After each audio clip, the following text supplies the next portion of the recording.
నమస్తే అందరికీ. కొత్త వీడియోతో మేము ముంగటికి వచ్చిన. ఏంది యాక్వేరియంలో ఏమేమో కనబడుతున్నాయి అనుకుంటురా?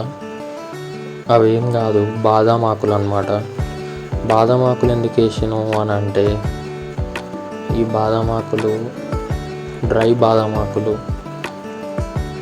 ఇవి వేయడం వల్ల ఏమవుతుందంటే ఫిషెస్కి ఒక stress relief, anti fungal, anti inflammatory properties ఈ ఆకు లోపల ఉంటాయి. ఇది రిలీజ్ చేసే టానిన్ గోల్డెన్ బ్రౌన్ కలర్లో ఉంటుంది అన్నమాట. వీటి వల్ల ఫిషెస్కి చాలా బెనిఫిట్. చూసారు కదా నా ఫిషెస్ ఎంత యాక్టివ్ ఉన్నాయో.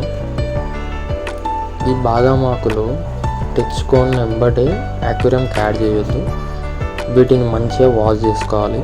నేనైతే మంచిగా సాల్ట్ వాటర్తో వాష్ చేసుకుంటా. ఒకసారి వాష్ చేసుకున్న తర్వాత 3-4 టైమ్స్ మంచి వాటర్తో వాష్ చేసుకుంటా. చేసిన తర్వాత యాక్వేరియంలోకి ఇంట్రడ్యూస్ చేస్తాం. అండ్ ఇంకొకటి, ఇది అసలే వర్షాకాలం కదా, హీటర్ కూడా ప్లేస్ చేసుకోండి. హీటర్ టెంపరేచర్ కొంచెం రైజ్ చేసుకొని పెట్టుకోండి. ఈ బాదాం ఆకులు ఏమో ఒక 2 feet ట్యాంక్కి ఒక మీడియం సైజ్ బాదాం ఆకు సరిపోతుంది. మనం ఎక్కువ వేసుకున్నా కూడా pH అనేది డ్రాప్ అయిపోయి ఫిషెస్కి చాలా ఇబ్బంది అవుతుంది అన్నమాట. ఈ బాదాం లీఫ్ pHని మెయింటైన్ చేస్తుంది యాక్వేరియం ట్యాంక్లో. ఫిషెస్కి ఒక న్యాచురల్ ఎన్విరాన్మెంట్ క్రియేట్ చేస్తుంది అన్నమాట.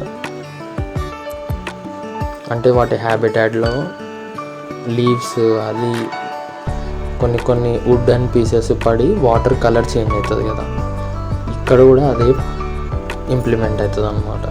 వాటికి హైడింగ్ స్పాట్స్ దొరికినట్టు కూడా అనిపిస్తుంది. చూడండి, అవి ఆ లీవ్స్ కింద దాచుకోవడమే కానీ బయటికి రావడం కానీ కనిపిస్తుంది.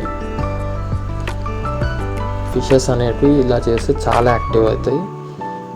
ఇంకా వాటి గ్రోత్ బాగుంటుంది, వాటి కలర్ కూడా డార్క్ అవుతుంది. ఎందుకంటే ఎప్పుడైతే వాటర్ అనేది కొంచెం బ్రౌనిష్గా అయిందో అవి కొంచెం సేఫ్గా రిలాక్స్గా ఫీల్ అవుతాయి అన్నమాట.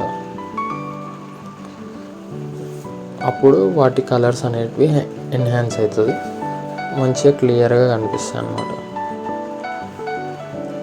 యాక్టివ్గా తిరగడమే కానీ, ఫుడ్ వేసినప్పుడు కరెక్ట్ తినడమే కానీ అన్నీ పర్ఫెక్ట్ ఉంటుంది. దీనివల్ల ఫిషెస్కి ఏం హార్మ్ఫుల్ ఉండదు. ఏంటంటే వేసిన తర్వాత ఒక 1 weekకి లేదా 3-4 daysకి ఈ లీవ్స్ అనేది తీసేసేయాలి. లేకపోతే అవి డీకంపోజ్ అయ్యి స్మెల్ వచ్చే ఛాన్స్ ఉంటుంది, తీసేసేయాలి. అంతే అండి. చూసారు కదా నా ఫిషెస్ ఎంత యాక్టివ్ ఉన్నాయో. నేను ఇదే ఫాలో అవుతాను. నచ్చినట్టయితే please like, share and subscribe.